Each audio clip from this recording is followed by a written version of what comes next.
Hail, friend, and welcome to Olympia, home of the Olympic Games. My name is Barnabas, and I'm a ship captain. Don't be fooled by my eye. Though I've seen my share of combat, I mostly stick to trading these days.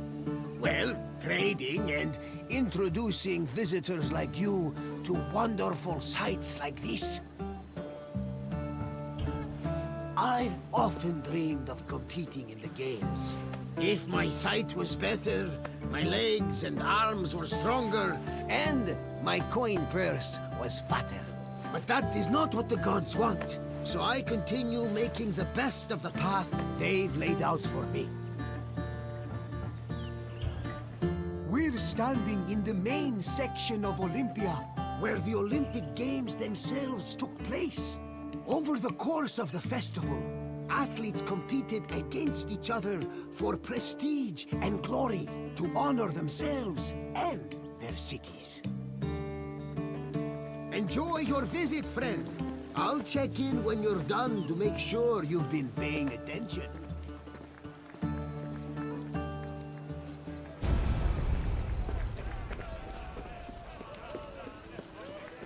The first day of the Olympic Festival began with a swearing-in ceremony for the participating athletes, trainers, and judges. The ceremony took place in front of the altar of Zeus Horkios, or Zeus of the Oath. Athletes would swear that they would follow the Olympic rules, while judges promised to be fair and unbiased. Then the competitions began, starting with a contest between heralds and trumpeters over who would have the privilege of announcing the games. The first day's athletic competitions consisted of wrestling, running, and boxing events for the youngest athletes, aged 12 to 18.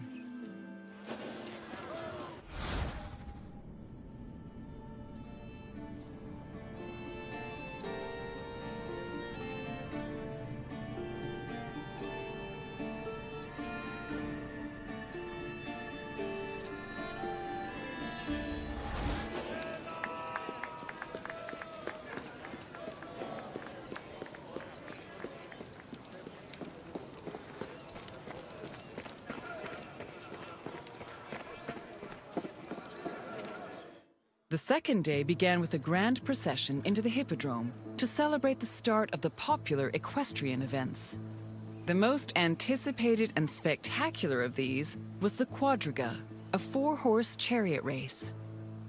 Horse racing events were unique in that the winner was not the most skilled jockey, but the owner of the fastest horse or chariot. The Spartan princess Caniska once took advantage of this loophole to skirt the rule that women weren't allowed to compete, and earned 2 Olympic victories in the process. The rule also allowed for occasionally strange results, like in 416 BCE, when the statesman Alcibiades entered 7 chariots into a race and won first, second, and fourth place. After the equestrian competitions, the 40,000 spectators migrated to the stadium to watch the pentathlon events. When the day's events were over, funeral rites were performed for the hero Pelops, the mythical founder of the Olympic Games. The night ended with a celebratory feast and a great parade in honor of the day's victors.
Victory at the Olympic Games was one of the highest honors a mortal could achieve. and there were several ways to immortalize that honor. Some athletes had statues erected of themselves, while others commissioned poets to write them victory odes. Oral tradition was very important to the Greeks. These odes, called eponychia, were often composed by the finest poets in the land, such as Pindar, Simonides, and Bacchylides. They were usually played at banquets and celebrations attended by the triumphant athlete, or upon his departure from Olympia.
The pentathlon took place at the stadium on the second day. As its name implies, it was made up of 5 events: discus throwing, javelin throwing, jumping, racing, and wrestling.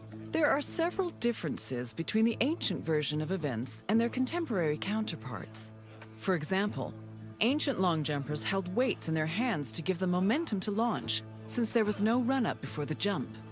Similarly, if an athlete won the first 3 events, they were immediately declared the winner, instead of being judged by their overall performance in all 5 events. Running events work the same as they do today, with the notable exception of all the athletes being nude. As for wrestling, competitors were not divided by weight class as they are today, but instead by age. The winner was the first to throw his opponent to the ground 3 times.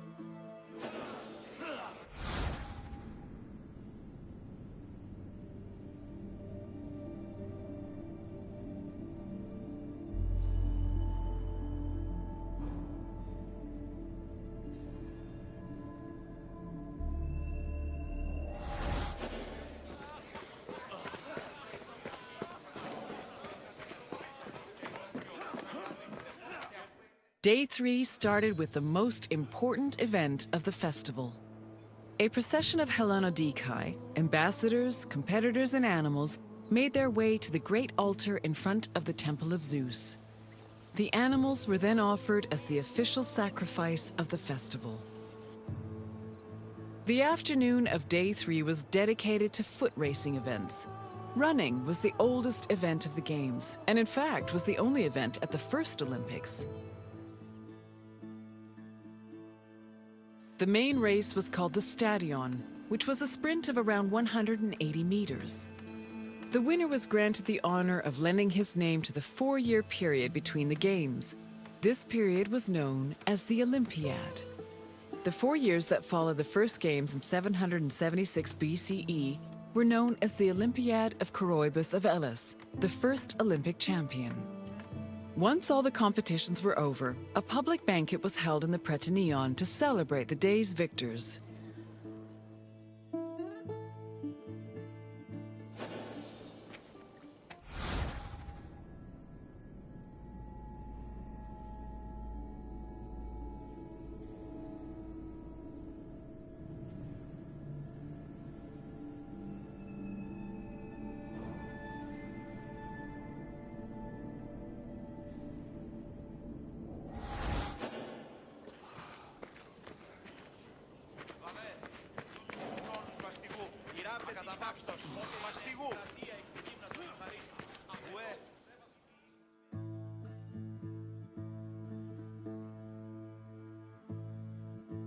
Day 4 was mainly for combat events. Wrestling matches were held in the morning, followed by boxing and pankration.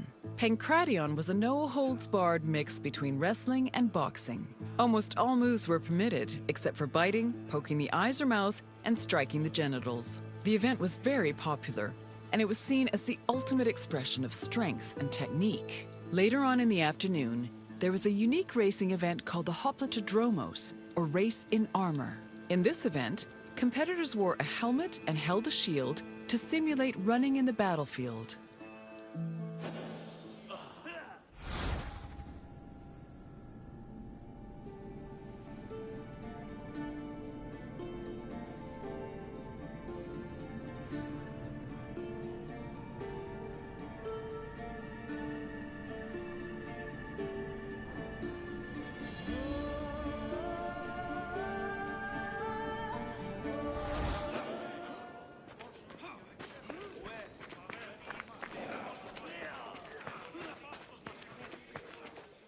The Hellenodikai, or judges of the Greeks, were both the game's adjudicators and their organizers.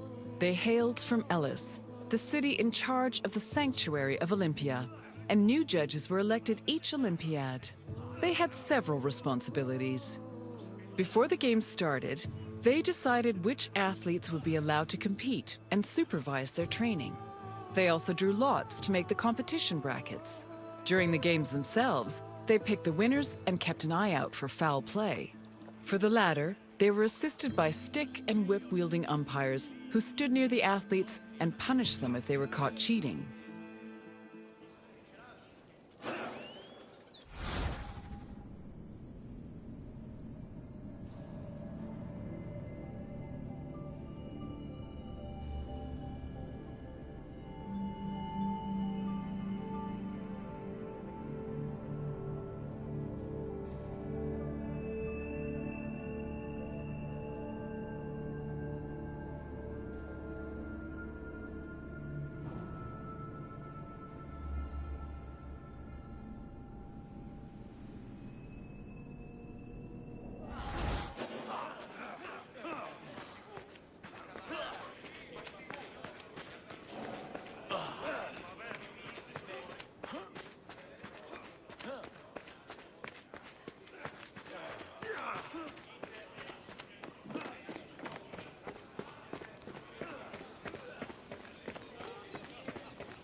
Victory in Olympia was one of the most prestigious honors in all of Greece. Not only would victors be showered in glory in their home city, but their names would be known across Greece. The temptation to glory led some athletes to break their oath to Zeus and cheat. This could be dangerous, as there were many possible punishments should cheaters be caught. They could be disqualified and fined, or if they were caught cheating during a match, they would be beaten by nearby umpires. The most powerful deterrent of cheating, however, was shame.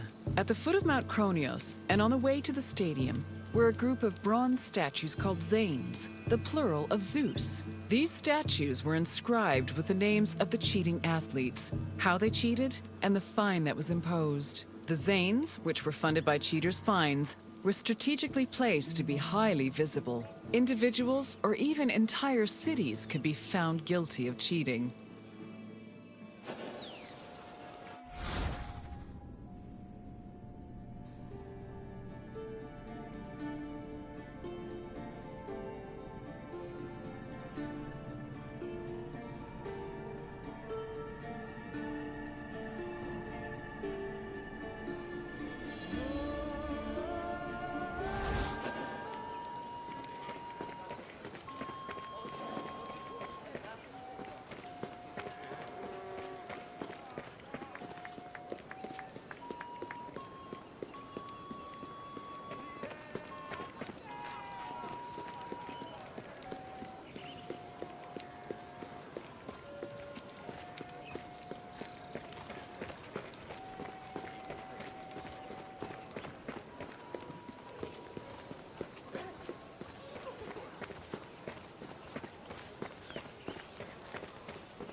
Γύρνα τον εστί.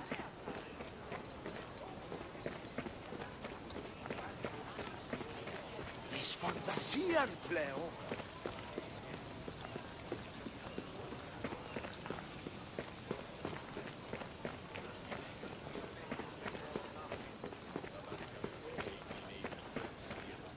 The Prytaneion was the administrative center of the cult of Olympia and the Olympic Games.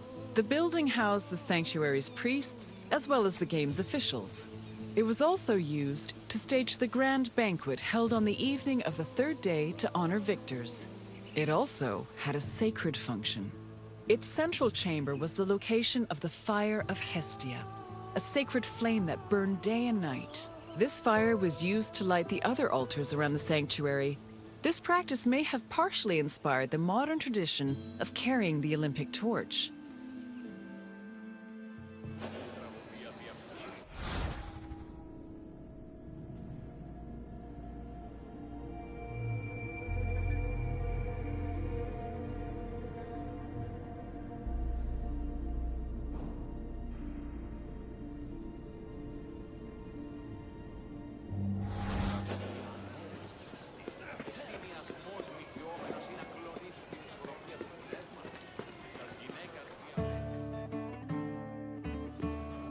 Hello again!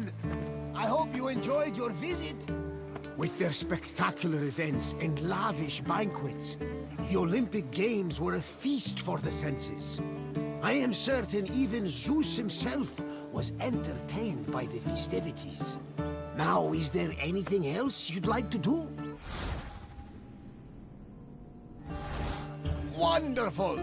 Let the mental Olympics begin. Let's start with an easy one. Which notable woman won an event in the Games? Athena was a goddess. She may have helped push some Athenian athletes to victory, but she never competed herself. Try another answer.